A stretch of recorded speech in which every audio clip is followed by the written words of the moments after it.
Hey, my name is Joel Macharia. I'm the founder and CEO of Abacus Online Investing, based in Kenya. And we help Kenyans, both in diaspora and at home, invest in securities in the NSE, bonds, stocks, unit trusts, and other savings products. Welcome to the African Tech Roundup, Joel. Thank you. It's a pleasure to be here. Cool. And this is a micro investment platform, correct? Yes. It allows people to make investments for as little as $1, all the way to, we've seen transactions of $10,000 to $15,000 transaction ticket sizes so far. Okay, and is this Kenya specific? You said the NSC, presumably the Nairobi Stock Exchange? Yes, the Nairobi Securities Exchange. So it's Kenya specific at the moment, but we're looking at spreading it out across the 29 African markets and figuring out how to do the legal maneuvering that would enable us to allow transactions. So for you as a South African... Zimbabwean living in South Africa? Oh, sorry, my mistake. As a Zimbabwean living in South Africa, you can make an investment in Nigerian securities through a Kenyan platform. That's the vision that we have for Abacus in the future. Okay, and does this vision for growth involve like acquisition or, South Africa has easy equities, for example, or do you see this happening under your own brand? What are some of the technical limitations to that being a possibility for you and perhaps maybe even regulatory-wise? Well, the thing about capital markets authority spaces is that in every single country and in every single jurisdiction there's diverse regulation, and with the kind of model that we apply, like in Kenya, we are under 4 different regulators. We've got the central bank, we've got the insurance regulator, the retirement benefits regulator, and the capital markets authority.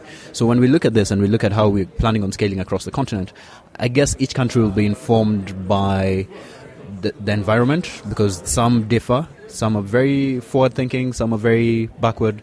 In some cases, it won't be possible to go in technology only as much as we'd like to, because some markets aren't as technologically advanced as others. So I guess each country will be different, and each country will be informed by what the conditions look like. Ultimately, we'd like to build our own Pan-African brand.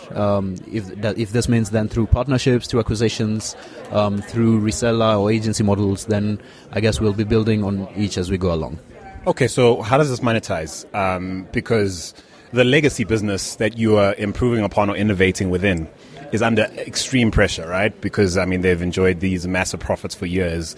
You're presumably disintermediating further, an investment sort of industry that, is already struggling to stay profitable. So how are you doing that and doing so profitably or sustainably?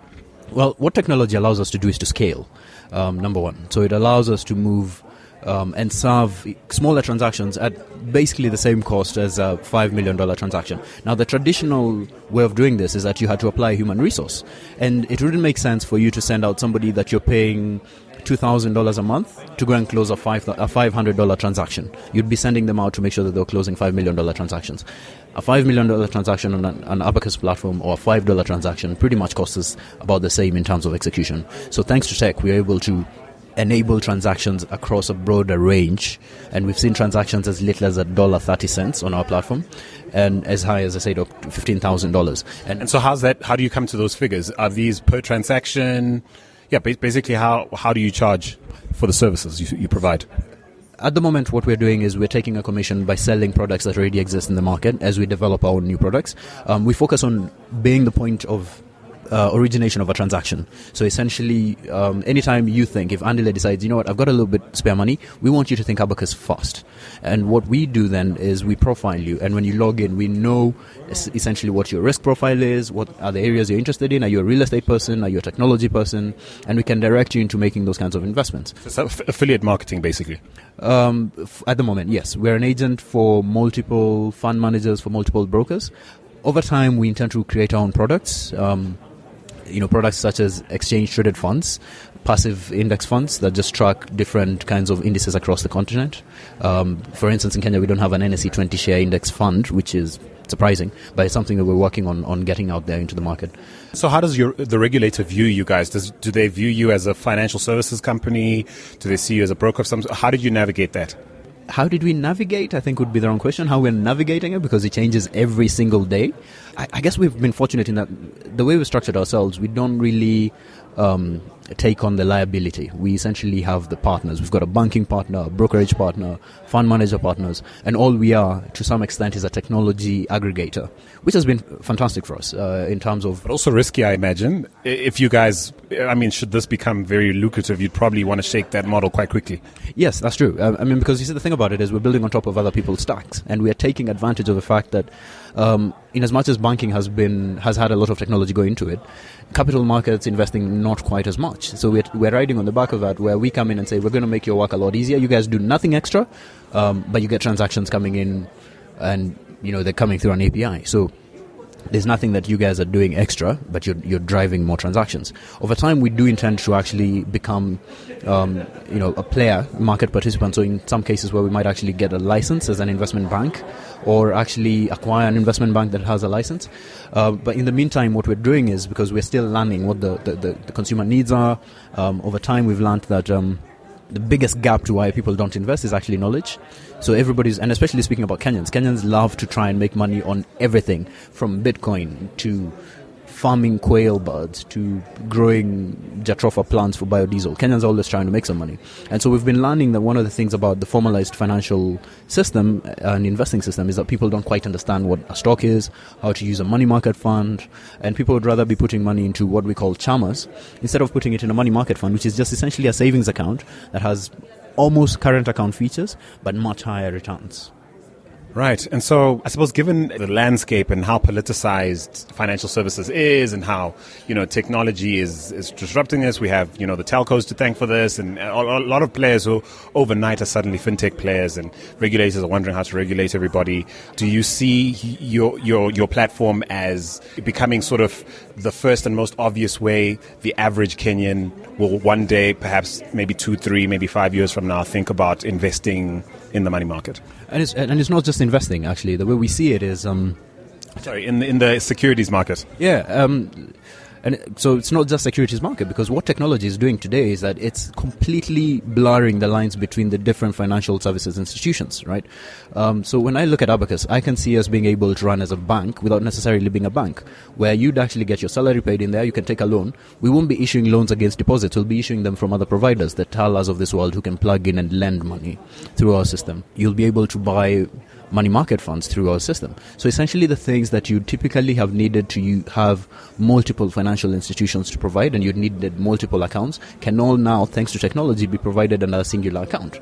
So, sorry to stop you, and all the competitors that are currently vying for dominance in each of those fields are just happy to let you waltz in and do it? Well, so, like we said, it's in each one of those fields. We come and layer on top of all of these fields. So the way it works for us is we direct you into the best performing fund. Now, as a provider of a fund, if you're not performing well, there isn't much else to say. You're just not doing well. So essentially, you're not going to see any volume coming from us. So you've got to get your game up in terms of returns. And you'll never say no to new business. Exactly. And we've got pretty much, because we straddle all of them, we're agnostic. We are not partnering with one specific provider. We're partnering with pretty much as many of them as we can, and we focus on the top 5 in each industry. The idea being that if you want to come in, be the best at what you do. Exactly, right? But then on the flip side, you're taking full advantage of the fact that these guys are slow, sluggish, and lack vision, and maybe just are stuck in a way of life and doing things that makes it quite frankly, a great place for you guys to come in and, I don't want to say disrupt, but really thrive in a space that really, if all things being equal, these guys would be deploying, their own cash to developing competing technology that would potentially take you out. But we both know that's not going to happen, right? Am I correct? Well, they are trying to figure out how to do this, for sure. And it's not happening tomorrow, though. Yes, for sure. And they come to us, which is the best part, right? They come to us because the way we position ourselves is that we're just essentially... Because when you think about these financial institutions, fund managers do not want number of clients. They want funds under management, right? And so since we're bringing more money to them, whatever we're doing to do that becomes our responsibility, and that's how we play this. The second thing about it is, and like what you mentioned, it's a two-pronged, or it's a two-sided sword. We've got an opportunity, but we've also got massive challenges, because when we come in, the regulator looks at us as those 30-year-old, 25-year-old kids who think they can change things in this space. So when you're pitching something about how we do KYC, know your client. Yeah, know your client verifications. We do digital. And we do, to a point now, we can actually tell where you're logging in from, real time. It's not, I filled a form once 10 years ago, and those are the details that you have today.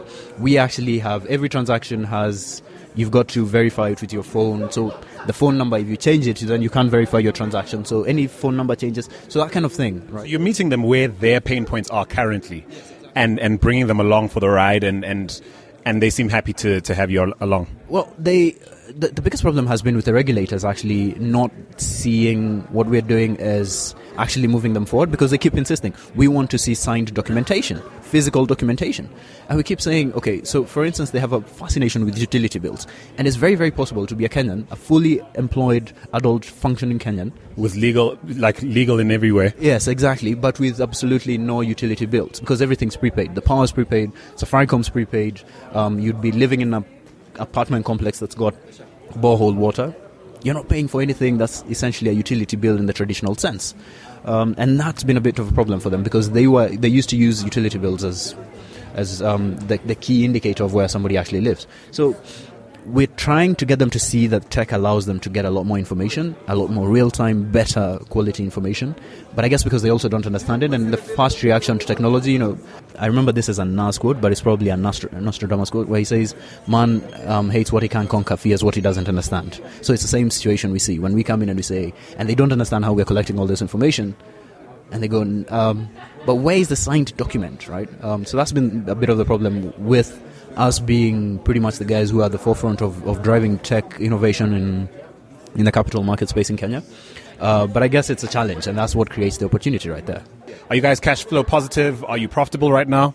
Cash flow positive, yes. Profitable, not likely to be in a long time, because we keep reinvesting into growing the business. You taken on capital? No, that's been the best part about this. One of the hardest things, especially in the new age technology space, where everybody seems to celebrate raising money more than they do actually getting profitable. I agree. So whose money are you using? Is it yours? Yes. So it's my co-founder who works at McKinsey. That's been expensive for us, because he's got to stay there and help us fund the business, but also contributions from other businesses that we've invested, because I've been doing this for about 10 years. So I'd been a financial consultant. I've got a few other things I'd invested in and putting that money into it. But also one of the coolest things is actually our users. So whenever we have cash flow problems, we can raise debt from our users very easily. And it's short-term debt. It takes about 24 hours to raise all of it. And because the money is already sitting on the platform anyway, once the guys sign off, we have access to it immediately. Or you could always just raise this via an ICO. Yes, that's an idea, but then we could get shut down in our country. Central banks are not taking too kindly to cryptocurrencies. I thought you might say that. But thanks so much, man. Rush off, but Joel, thanks for being on the show.